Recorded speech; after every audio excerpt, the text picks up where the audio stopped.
Well, we still don't know how many people are possibly missing from the Lytton disaster. Many evacuees are worried about loved ones they haven't been able to contact. CTV's Penny Daflos has more on the difficulties in tracking down those who fled the flames. The level of destruction to property and disruption of lives is clear.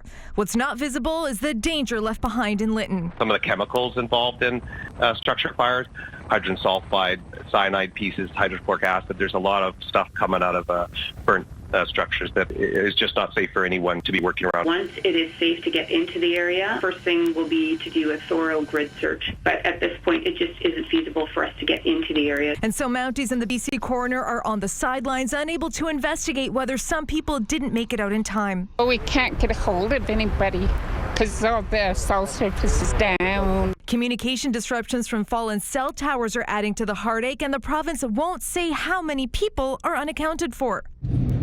Figuring out where they could have gone is hard because they weren't directed to a single community center or facility. A lot of public spaces being used for that are large enough that can support people in our communities, are being used for vaccinations for COVID, are being utilized for cooling centers. That's leaving the Red Cross pleading for Lytton fire survivors to call a family reunification line to register and let their loved ones know that they got out okay.